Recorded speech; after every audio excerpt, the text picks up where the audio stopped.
Kevin Dix geram dengan rasisme warganet Indonesia ke Chalobah. Neymar ke Barcelona lagi. Laga Barcelona versus Osasuna batal. Ada kabar duka. Tiket Indonesia versus Bahrain sold out. GBK meledak. Halo football lovers, sebelum lanjut, ayo subscribe dulu dan aktifkan lonceng notifikasi agar kalian selalu jadi yang pertama tahu kabar terbaru dunia sepak bola dari kami. Terima kasih.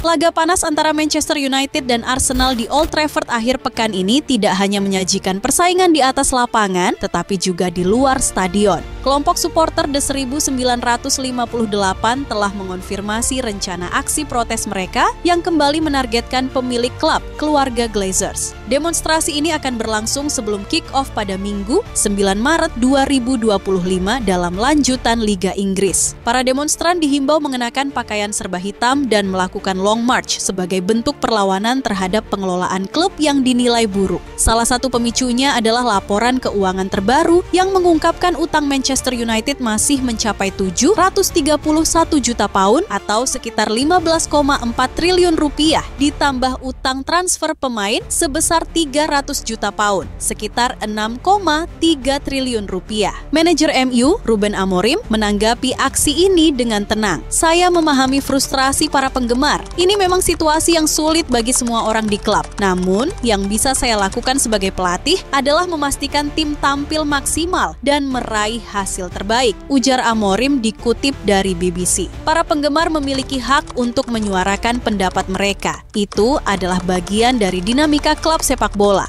Tapi tugas saya dan para pemain adalah tetap fokus dan memberikan yang terbaik di lapangan. Tambahnya, dengan situasi ini, laga kontra Arsenal bukan hanya ujian bagi MU di kompetisi domestik, tetapi juga dalam menjaga hubungan antara klub dan suporternya. Jack Grealish kembali menjadi sorotan setelah kedapatan mabuk di sebuah klub malam di Newcastle usai laga Piala FA. Video dirinya yang berjalan sempoyongan viral di media sosial memicu berbagai reaksi dari penggemar Manchester City dan publik sepak bola. Menurut laporan Daily Mail, Grealish berpesta pada Minggu, 2 Maret 2025 malam, tepat setelah Manchester City menang 3-1 atas Plymouth Argyle. Dalam rekaman yang beredar, winger berusia 29 tahun itu tampak menikmati malamnya, berbaur dengan warga lokal, serta mentraktir pengunjung lain di tempat tersebut. Menanggapi insiden ini, Pep Guardiola memberikan pembelaan untuk anak asuhnya. Hari libur adalah hari libur. Para pemain memiliki kehidupan pribadi dan saya tidak akan mengontrol apa yang mereka lakukan di luar lapangan, kata Guardiola dikutip dari BBC. Yang terpenting bagi saya adalah apa yang mereka tunjukkan di sesi latihan dan pertandingan. Itulah yang saya nilai, tambahnya. Bek FC Copenhagen, Kevin Dix, mengungkapkan kekecewaannya terhadap serangan rasis yang diterima Trevoh Chalobah di media sosial. Pemain Chelsea itu menjadi sasaran warganet Indonesia setelah Dix mengalami cedera saat berduel dengannya dalam laga leg pertama 16 besar UEFA Conference League. Dix harus ditarik keluar pada menit ke-79 akibat salah tumpuan dalam duel udara dengan Chalobah. Insiden ini membuat banyak warganet Indonesia menyalahkan Chalobah dan membanjiri kolom komentar akun media sosialnya dengan ujaran rasis, hingga sang pemain harus membatasi interaksi di Instagram. Melalui akun X pribadinya, Dix mengecam aksi ini. Saya melihat adanya rasisme terhadap Trevoh Chalobah di Instagram terkait cedera saya. Itu salah saya sendiri. Saya tidak menoleransi rasisme atau diskriminasi dalam bentuk apapun. Semua orang harus diperlakukan dengan hormat dan setara, tulisnya. Cedera Dix dipastikan tidak terlalu serius, tetapi keikutsertaannya dalam laga Copenhagen kontra Sonderjysk dan leg kedua melawan Chelsea masih diragukan. Tak hanya itu, peluangnya membela timnas Indonesia dalam lanjutan kualifikasi Piala Dunia 2026 juga menjadi tanda tanya.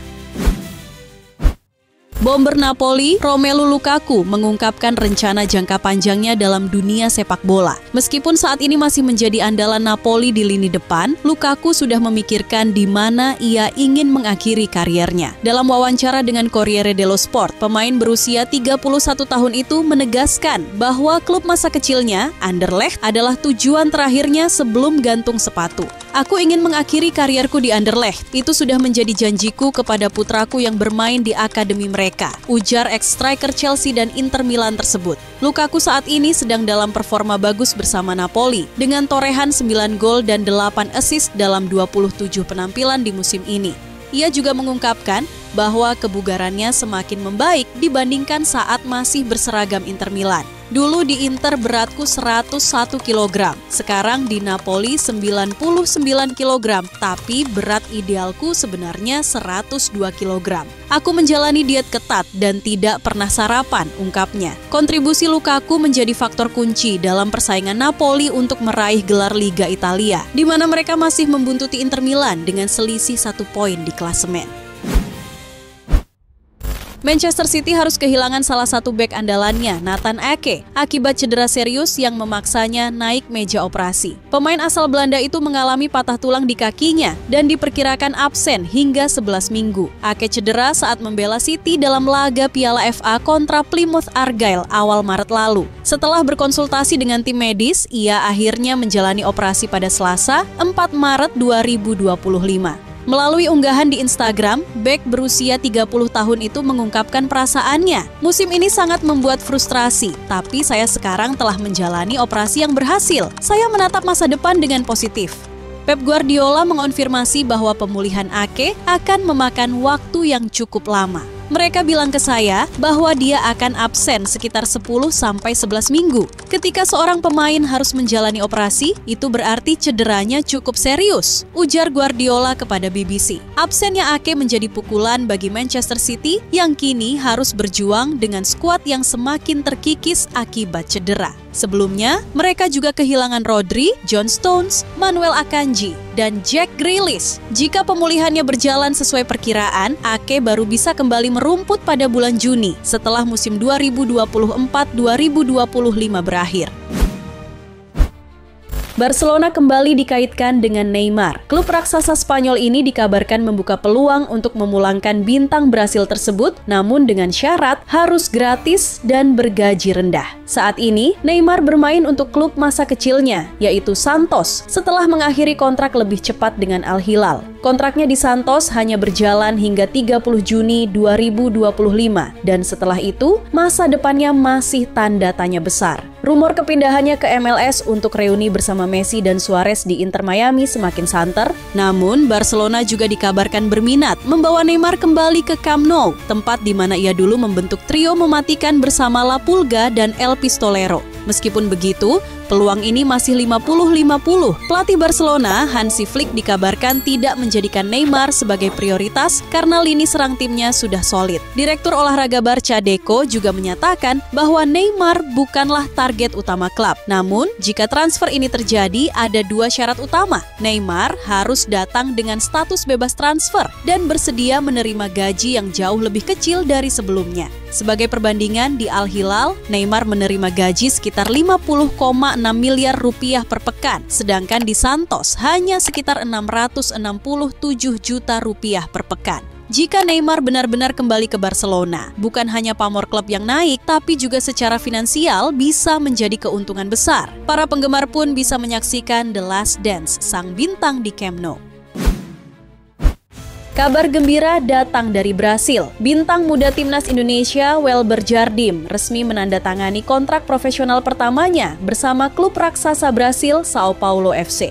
Ini menjadi langkah besar dalam karier pemain berbakat berusia 17 tahun itu. Kabar ini diumumkan langsung oleh Welber melalui akun Instagram pribadinya @welber07official. Dalam unggahannya, Welber tampak didampingi keluarganya saat menandatangani kontrak, momen yang tentu sangat emosional dan bersejarah bagi sang pemain. Sebelum bergabung dengan Sao Paulo, Welber sempat menimba ilmu di Akademi Palmeiras 2014 sampai 2017 sebelum akhirnya merapat ke Akademi Sao Paulo pada 2018.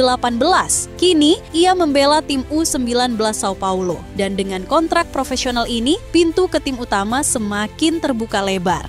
Dalam unggahannya, Welber mengungkapkan rasa bahagianya dan berterima kasih kepada semua pihak yang telah membantunya hingga mencapai titik ini. Ia juga menyebut bahwa ini adalah hari yang sangat spesial dalam hidupnya. Dengan kontrak ini, Welber menjadi salah satu talenta muda Indonesia yang berhasil menembus level tertinggi sepak bola Brasil. Kini, para penggemar Indonesia menantikan kapan ia bisa mencatatkan debut di tim utama Sao Paulo. Duel Barcelona melawan Osasuna yang seharusnya berlangsung pada Minggu, 9 Maret 2025, dini hari resmi ditunda. Penyebabnya, kabar duka datang dari kubu Blaugrana. Dokter tim utama, Carles Minaro Garcia, meninggal dunia secara mendadak. Pengumuman ini disampaikan langsung oleh pihak Barcelona hanya beberapa saat sebelum pertandingan dimulai. Dengan kesedihan mendalam, FC Barcelona mengumumkan wafatnya dokter tim utama Carles Minaro Garcia pada petang ini. Sebagai bentuk penghormatan, pertandingan melawan Osasuna ditunda ke tanggal berikutnya, bunyi pernyataan resmi klub. Osasuna juga menunjukkan rasa belasungkawa mereka. Klub asal Pamplona ini sepakat untuk menunda pertandingan dan menyampaikan penghormatan kepada almarhum. Menurut laporan Marca, pengumuman penundaan disampaikan langsung melalui speaker di dalam Stadion Olimpik Luis Companys. Saat itu, baik pemain maupun sebagian penonton sudah berada di stadion sebelum kabar duka tiba. Carles Minaro Garcia telah menjadi bagian dari tim medis Barcelona sejak 2017. Lulusan Sports Medicine dari University of Barcelona ini telah berkiprah di dunia medis sepak bola selama lebih dari 2 dekade. Kepergiannya menjadi pukulan berat bagi klub dan seluruh penggemar Blaugrana. AC Milan dikabarkan tengah mencari pelatih baru. Rumor ini mencuat setelah blunder pernyataan dari juru bicara Sergio Conceição, Francisco Empis, yang menyebut bahwa pelatih Portugal itu tidak menyukai sikap pemain dan manajemen Milan. Pernyataan itu langsung dibantah oleh Conceição, namun rumor kepindahannya terlanjur beredar luas. Media Italia Calciomercato melaporkan bahwa Milan kini serius mencari pelatih anyar, terutama setelah kegagalan mereka melaju lebih jauh di Liga Champions. Pundit sepak bola Italia, Luca Serafini, bahkan mengungkapkan bahwa 2 petinggi Milan, Geri Cardinale dan Zlatan Ibrahimovic, sudah bergerak cepat. Mereka dikabarkan telah melakukan pertemuan rahasia di London dengan beberapa kandidat pelatih baru. Sejak ditunjuk pada 30 Desember 2024, Conceição telah memimpin Milan dalam 17 pertandingan dengan catatan 8 kemenangan, 3 imbang, dan 6 kekalahan. Sayangnya, performa Milan belakangan ini anjlok dengan 3 kekalahan beruntun. Dengan kondisi ini, bukan tidak mungkin Milan akan segera memiliki pelatih baru dalam waktu dekat.